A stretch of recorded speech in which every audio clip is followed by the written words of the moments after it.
Tiago, capítulo 1, nós vamos estudar do 12 ao 15, é um trecho pequeno, mas é um trecho que tem bastante informação, muita informação.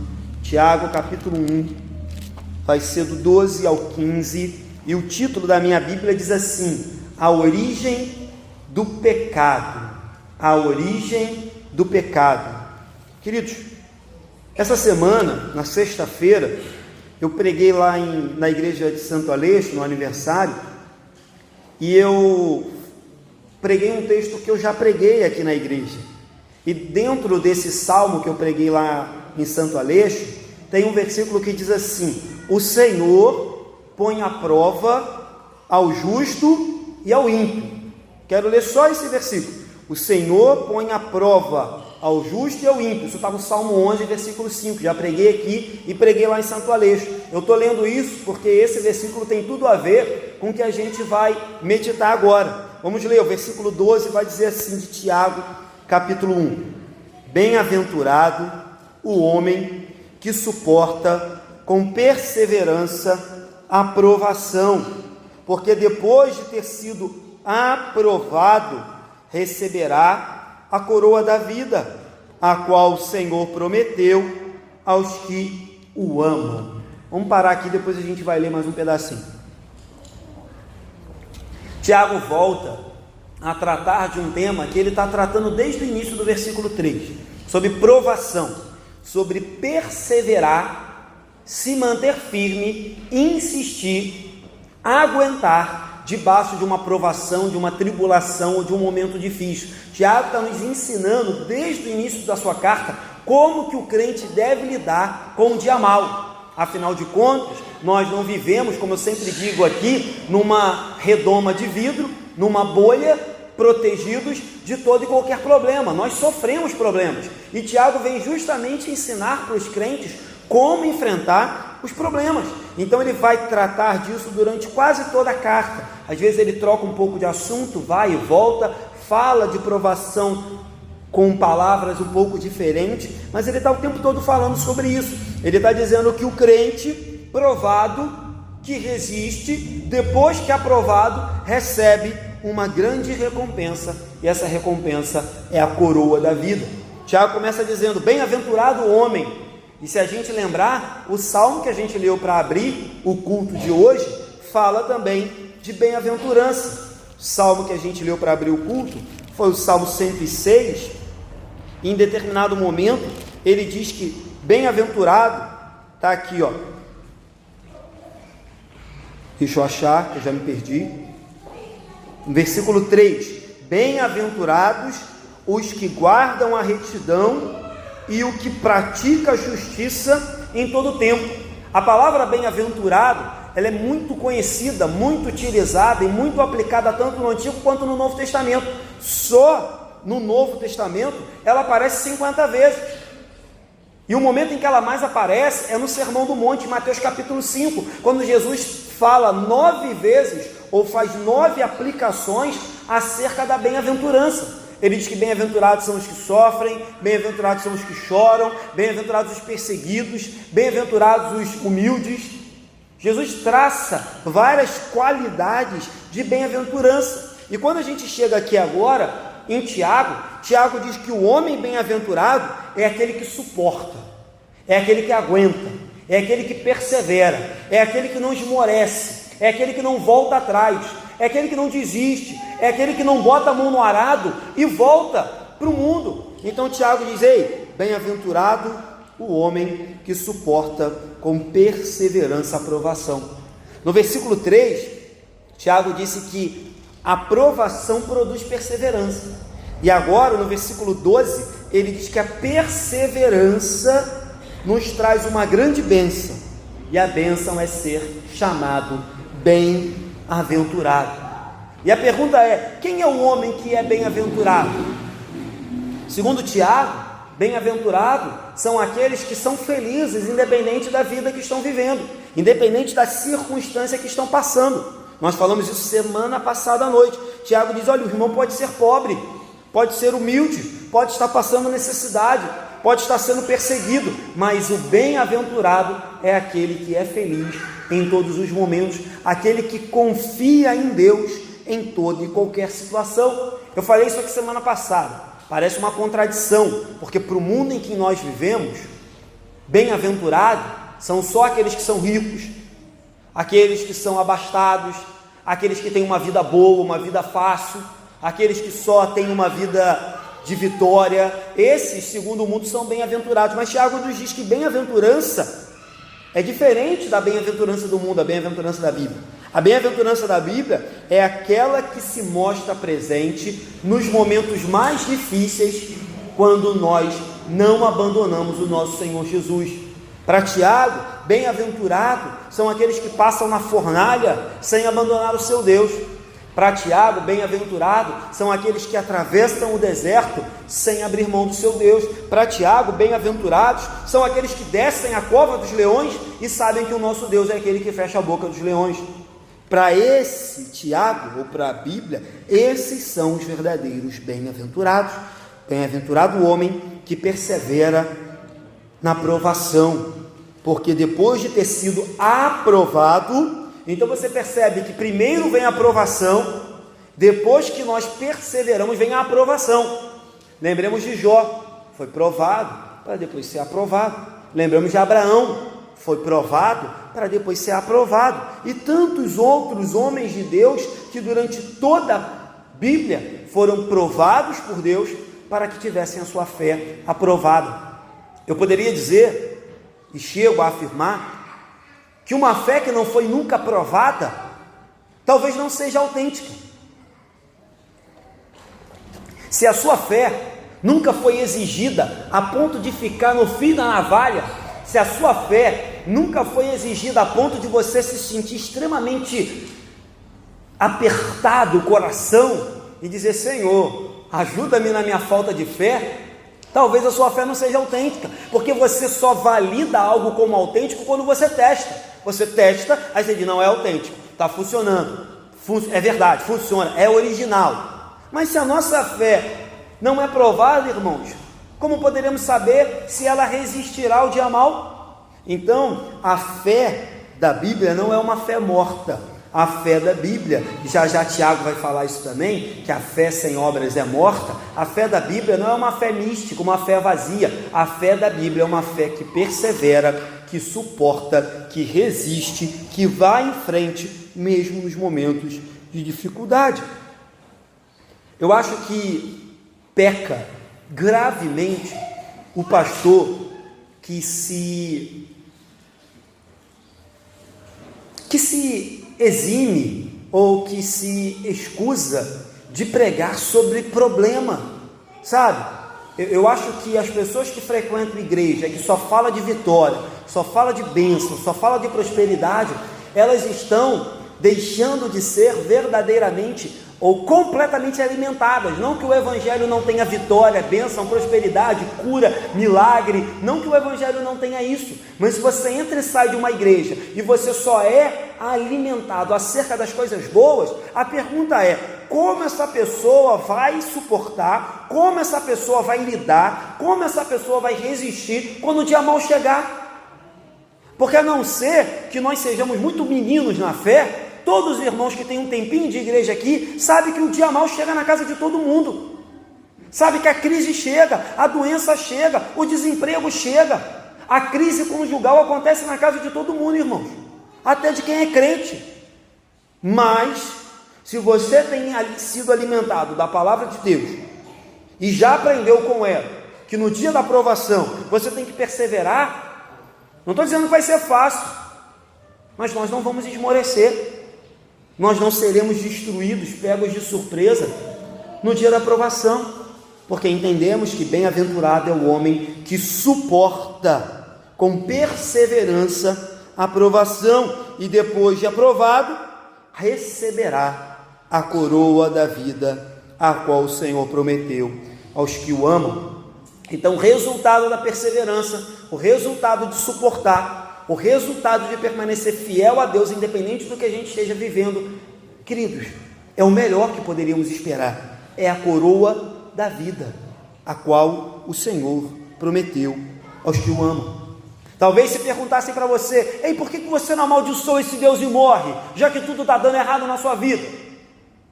Faz igual a mulher de Jó, amaldiçoa o Deus e morre. Por que você continua servindo esse Deus? Por que você continua indo naquela igreja, já que está tudo dando errado? Talvez a nossa melhor resposta seria: porque depois de aprovada a minha fé, eu receberei a coroa da vida, o qual o Senhor prometeu aos que o amam. Essa é a motivação da minha perseverança. Essa é a motivação de eu suportar. Essa é a motivação de eu olhar para o alvo e seguir em frente.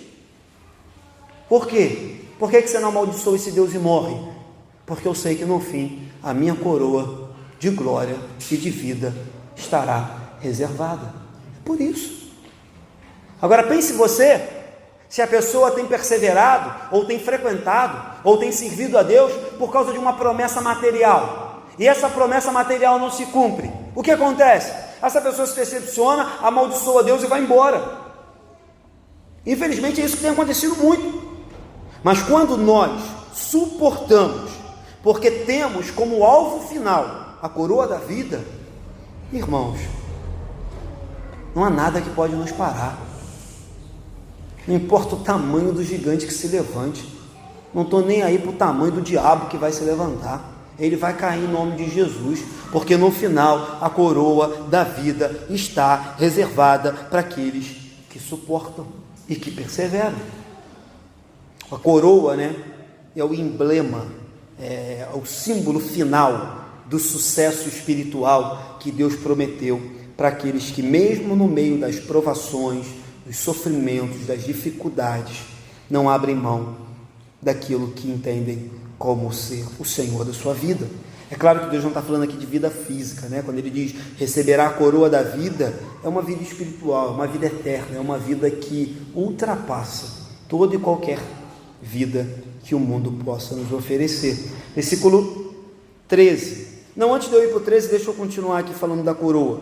É importante falar o seguinte: quando a gente olha para a nossa vida cotidiana, você percebe que nenhum competidor recebe a coroa ou recebe a medalha antes de competir e antes que a competição chegue ao final, não é verdade? Inclusive, alguns times, isso acontece muito no campeonato de futebol, acham que alcançarão a coroa e que no decorrer do campeonato acabam por perceber que não alcançarão. Então, quando a palavra do Senhor nos diz que bem-aventurado é o homem que persevera e que suporta, e que no final, após aprovado, receberá a coroa, o que ele está dizendo é isso: ei, acalma, aquieta a tua alma e espere em Deus, porque a coroa só vem no final. Então, irmãos, de manhã eu falei isso. Às vezes Deus nos leva para o deserto, e aqui agora a gente percebe que Deus nos prova. Acabamos de ler isso no Salmo 11. Deus nos prova. Mas quando Deus nos prova para nos aprovar. Quando Deus nos prova para nos fazer crescer em paciência. Quando Deus nos prova para fazer aumentar a nossa fé. Quando Deus nos prova para nos dar experiência. Quando Deus nos prova para nos dar galardão. Quando Deus nos prova para nos dar oportunidade de revelar quem é o nosso Deus de verdade, a quem nós amamos de verdade. Porque na maioria das vezes é durante a prova que a gente revela quem é o Deus que a gente serve. Eu sei, irmãos, que guardadas as devidas proporções, a gente deve relevar algumas situações, mas muito me assusta aquelas pessoas que dizem ser crentes em Cristo Jesus e diante da prova, diante da tribulação, diante da tempestade, diante de um problema, largam tudo e vão embora. Eu me pergunto se na verdade alguma vez essa pessoa leu o Evangelho e entendeu o Evangelho. Talvez ela não tenha lido esse versículo de Tiago, mas tem tantos outros versículos da Bíblia que nos mandam perseverar, suportar. O próprio Senhor Jesus nos disse: no mundo tereis aflições, mas tem de bom ânimo. Eu me assusto, eu confesso que, é claro, existem irmãos que se entristecem, se aborrecem, desanimam, vão, voltam, isso é comum. A ovelha vai, volta, o filho pródigo volta, mas eu fico assustado, irmãos, com crentes que diante de uma prova não encaram isso como uma oportunidade de demonstrar que amam a Deus de verdade, mas pelo contrário viram as costas e vão embora, como se Deus não fosse nada, como se tudo que Deus já fez pela nossa vida não valesse a pena aquela prova. Sabe, Deus nos tirou do inferno, Deus colocou o nosso nome no livro da vida, Deus nos deu fé, nos deu saúde, nos deu paz, nos deu uma família, ainda que não seja das melhores, nos deu uma igreja, nos deu irmãos que nos amam, que se importam com a nossa vida. Deus nos deu tudo isso. Aí quando Deus permite uma prova, as pessoas querem chutar o balde.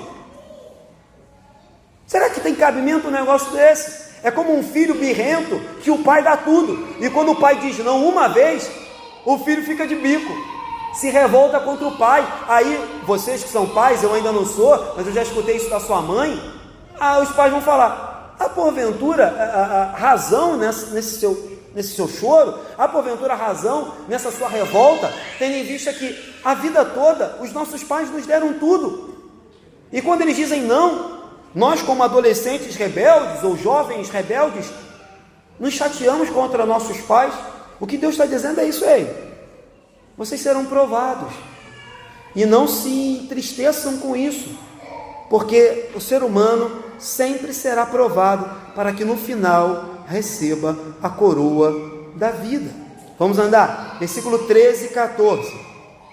Ninguém ao ser tentado, diga: sou tentado por Deus, porque Deus não pode ser tentado pelo mal, e Ele mesmo a ninguém tenta. Ao contrário, cada um é tentado pela sua própria cobiça, quando esta o atrai e o seduz.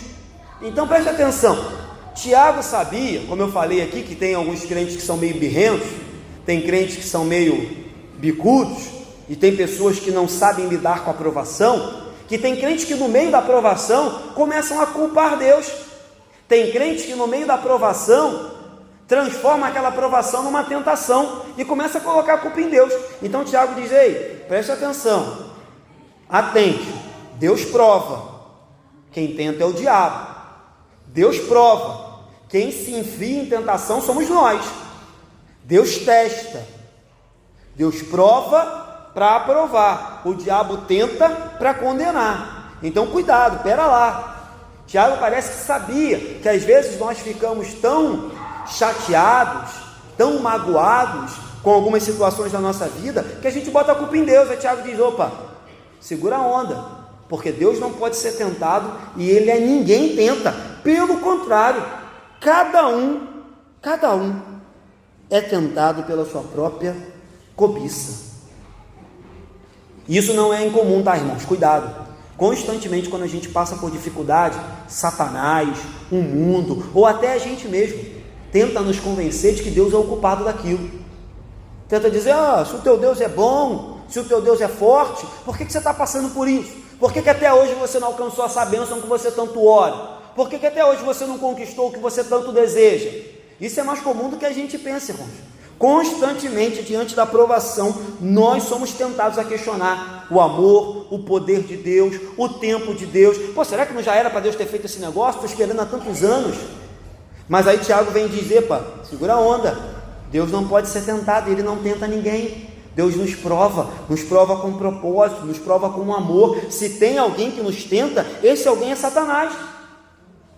O crente bem-aventurado passa pelo teste, mas o crente menino, o crente que ainda não atingiu talvez uma espiritualidade, uma maturidade que deveria ter, ele se volta contra Deus diante de uma provação.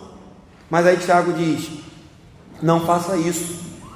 Se a prova tem sido difícil, ou se quem sabe você não tem sido aprovado na prova, talvez esteja faltando fé, talvez tenha algo na sua vida que tenha que mudar, talvez tenha algo na sua vida que tenha que melhorar, mas não culpe a Deus, não culpe a Deus. Foi isso que Adão fez, irmão, lembra? Deus chegou lá e falou: e aí, Adão, o que tu fez? Aí, foi a mulher que tu me deu. Indiretamente, ou melhor, primeiro, diretamente, ele culpa a mulher. Ele diz: foi a mulher que tu me deu, a culpa é dela. Mas indiretamente, quando ele diz: foi a mulher que tu me deu, é como se ele dissesse: a culpa é tua também, que se você não tivesse me dado ela não tinha me levado para esse caminho de comer o fruto proibido. Desde Adão é assim, irmãos. Desde Adão o ser humano pensa que deve colocar a culpa em Deus diante dos seus problemas. Pensa, quando na verdade Tiago vai bem na ferida e diz assim: Deus Criador, Deus Santo, um Deus poderoso, um Deus de amor, não tenta ninguém, porque ele está acima do mal, e o mal não pode tentá-lo. Logo, se o mal não pode tentá-lo, Deus jamais vai tentar alguém ou desviar alguém. Afinal de contas, foi o próprio Filho de Deus que nos ensinou a orar: e não nos deixe cair em tentação, mas livrai-nos do mal, porque Deus não tem nenhuma relação com o mal, e Deus não tenta os seus. Então não culpe a Deus pela tentação, ela é culpa única da nossa pecaminosidade e de Satanás. Deus é santo, e Ele jamais poderá ter nenhum tipo de contato com aquilo que não é santo. A Bíblia diz que Satanás é o tentador. Diz em Mateus 4, em 1 Tessalonicenses, diz que ele é o acusador, diz que ele anda ao derredor, só esperando uma oportunidade. Mas Tiago diz: a responsabilidade também é de vocês. Muitos tentam livrar-se da sua culpa, dizendo: não, pastor, eu pequei porque Satanás me seduziu. É verdade, mas a responsabilidade também é nossa quando a gente cede às suas tentações. Tanto que Tiago diz assim: cada um é tentado pela sua própria cobiça. É como se Tiago estivesse dizendo assim: olha, a tentação é universal, o diabo tenta todo mundo, a prova é universal, Deus prova todo mundo. A gente leu isso no Salmo 11, versículo 5, Deus prova o justo e o injusto. Mas ceder à tentação e na provação se rebelar contra Deus é culpa nossa, culpa nossa. Então Tiago diz: cada um é tentado pela própria cobiça, quando esta o atrai e o seduz. Tiago está usando aqui, segundo um livro que eu estava lendo lá, uma ilustração da pescaria. Ele diz que assim como o peixe se sente atraído e seduzido em morder a isca, e quando ele morde a isca ele é pego pelo anzol, assim são os nossos corações quando não estão sendo pautados ou conduzidos pelo Espírito Santo. A gente se sente atraído, seduzido pelo pecado, como um peixe se sente pelo anzol, e a gente vai lá na ignorância abocanha. Quando abocanha, a cobiça nos toma. Então Tiago diz: cuidado, para que não morra pela boca, igual o peixe morre pela boca. Mas pastor, o que fazer então? Já que o coração do homem é corrupto, já que o coração do homem é perverso, já que a prova vem na vida de todos, a tentação também, o que fazer? A salvação, claro que há, e o próprio Deus proveu. Paulo vai dizer assim para a gente, 1 Coríntios capítulo 10, Deus é fiel e não permitirá que sejais tentados além das vossas forças. Pelo contrário, juntamente com a tentação, vos proverá livramento, de sorte que possais suportar. Deus não tenta, mas Ele permite que ela venha. Mas como Ele é bom, Ele nos concede força. Ele juntamente provê livramento, de sorte que possais suportar. Então Deus não nos abandonou. O que é necessário? Necessário é correr para aquele que pode nos ajudar. Diante da prova, nos submeter e entender que Deus tem algo para fazer na nossa vida. Diante da tentação, resistir, sabendo que a palavra do Senhor diz que Deus não nos deixa ser tentados além das nossas forças, e que juntamente com ela Deus provê livramento. Percebe também, irmãos, que esse versículo coloca a nossa vida contra a parede? Porque esse versículo tira de mim, de você, a seguinte desculpa: ah, pastor, a carne é fraca, eu não suportei. Epa, peraí, a Bíblia diz que Deus é fiel, não permitirá que sejamos tentados além das nossas forças, e que Ele nos dará livramento. Então, não venha com essa historinha de que a carne é fraca. Se a carne foi fraca, é porque, segundo Tiago, cada um é tentado pela sua própria cobiça. Não venha com essa história: ah, a carne é fraca, pastor, e eu caí. Não. Você foi tentado pela sua própria cobiça, porque do mesmo jeito que Deus permitiu que você fosse tentado, Ele proveu livramento, força e auxílio. O problema todo é esse: diante da prova, a gente esquece de submeter ao Senhor. Diante da tentação, a gente esquece de resistir e correr para os pés da cruz.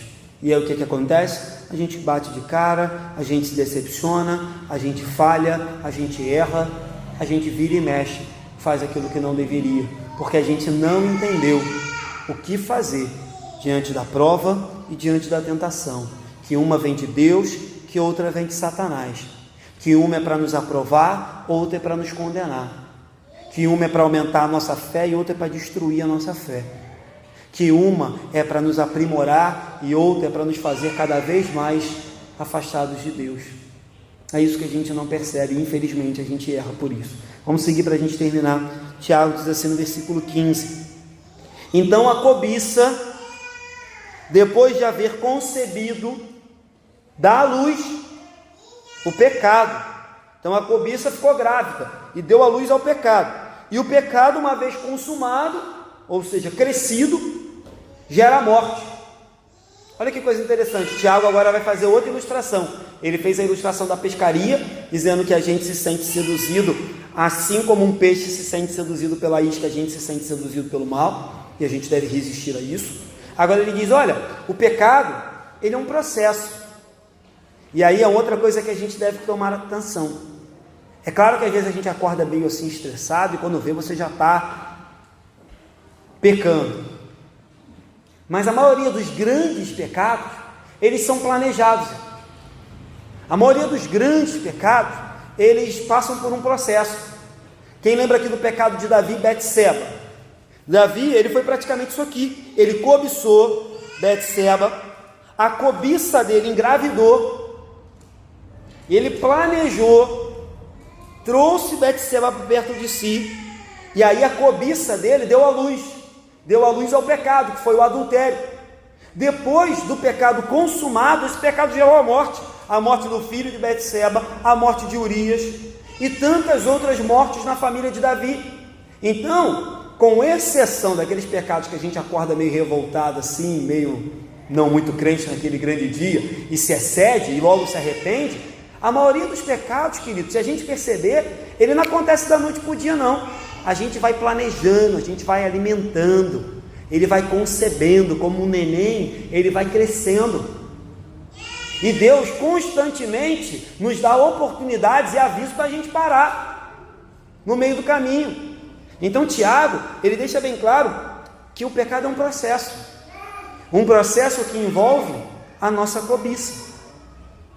Cobiça por aquilo que não convém, cobiça por aquilo que não é de Deus. Então ele diz, então a cobiça concebe, uma vez concebendo, engravidamos daquele desejo maligno, damos luz a um pecado, praticamos, o pecado consumado gera morte espiritual, consequentemente depois morte física, e por último, morte eterna. O pecado é terrível, irmãos, e se faz necessário que cada vez mais a gente fale disso na igreja, porque infelizmente a gente tem vivido uma época onde alguns evangélicos acreditam que podem viver uma vida crente e em pecado. Eu não sei quem foi, eu já falei isso aqui, eu não sei quem foi o cão que inventou um negócio desse, mas tem crente que acha que pode viver uma vida crente e uma vida de pecado. Mas quando a gente olha, toda vez que a Bíblia trata de pecado, ela trata de algo maligno, de algo que mata, que tira a nossa vida, que nos afasta de Deus, que nos impede de entrar no céu, que nos impede de ter comunhão, que nos impede de ter vida espiritual, algo que nos laça como um anzol e nos mata. E aí, lamentavelmente, a gente ainda tem crente que acha que pode viver brincando com o pecado. O apóstolo Paulo vai dizer em Romanos capítulo 6, o salário do pecado é a morte, mas o dom gratuito de Deus é a vida e a vida eterna. Então Tiago nos alerta nessa noite, e isso se faz importante. Hoje é uma noite de ceia, a gente entende que o nosso pecado foi perdoado, a gente entende que fomos lavados como cantamos pelo sangue do Cordeiro, mas ainda que a gente entenda tudo isso, que o pecado foi perdoado, que o nosso escrito de dívida foi cravado na cruz, que Deus não se lembra mais dos nossos pecados, que nós temos vida eterna, que a nossa coroa está garantida, ainda que a gente saiba de tudo isso, irmãos, o nosso Jesus só morreu na cruz por causa do nosso pecado. O que cravou o nosso Jesus na cruz, claro, em primeiro lugar, o amor que ele tinha por nós, mas também o nosso pecado. Então, o pecado sendo tão grave, tão terrível, ele deve passar longe da vida do crente. Ele é inaceitável na vida do crente. E como fazer isso, pastor? Bem-aventurado o homem que suporta com perseverança a aprovação, porque depois de ter sido aprovado, receberá a coroa da vida, a qual o Senhor prometeu aos que o amam. A resposta está aqui, a solução está aqui, a ferramenta, o remédio está aqui. O problema é que às vezes a gente esquece, quando o dia mal chega, e a gente acaba ficando cego e se rebelando contra Deus. Vou terminar. 4 aplicações rápidas. Eu falo muito aqui na igreja que servir a Deus buscando recompensa é errado. Servir a Deus desejando receber algo em troca é um grande pecado.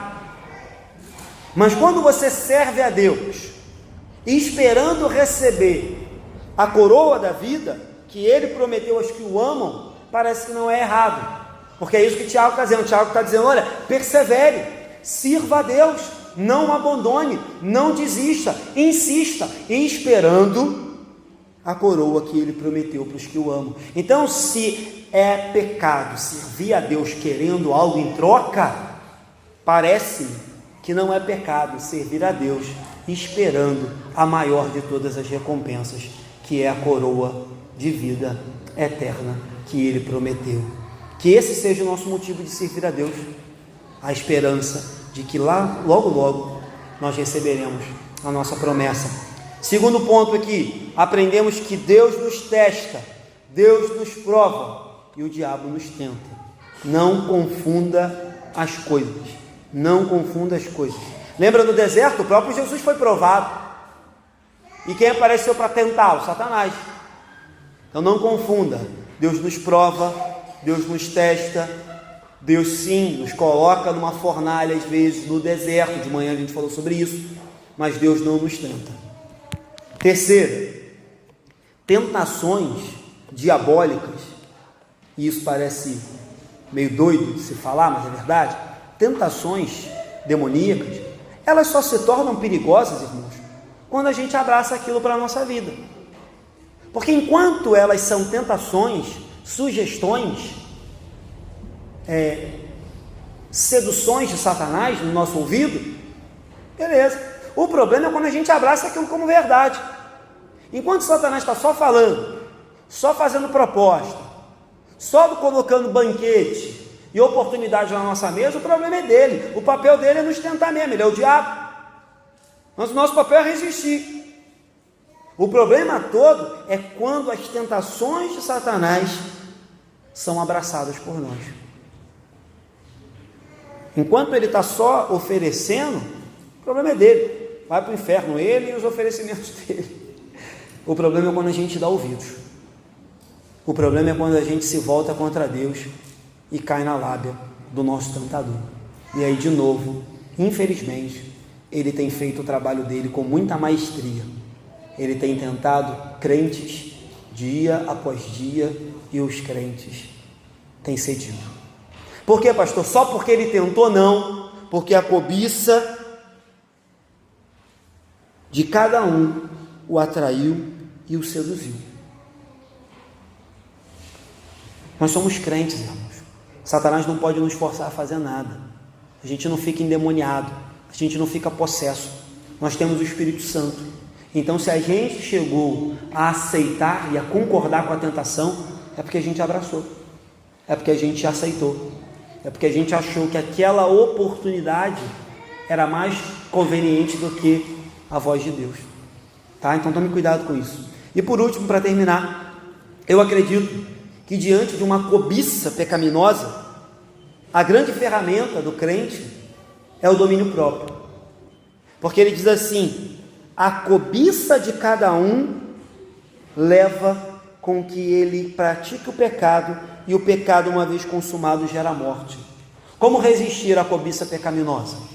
Tendo domínio próprio, sendo conduzido pelo Espírito Santo, sendo dominado completamente pelo Espírito Santo. Então não esqueça isso. Deus nos prova, o diabo nos tenta. Mas segundo o apóstolo Paulo, vou terminar com esse versículo, ele diz assim para a gente em 1 Coríntios capítulo 10, no versículo 13: Deus é fiel, não permitirá que sejais tentados além das vossas forças, pelo contrário, juntamente com a tentação vos proverá livramento, de sorte que possais suportar. Amém? Fiquem de pé, vamos orar. Quero chamar o louvor, chamar os oficiais já para estar aqui na frente, para que a gente possa partir para a ceia.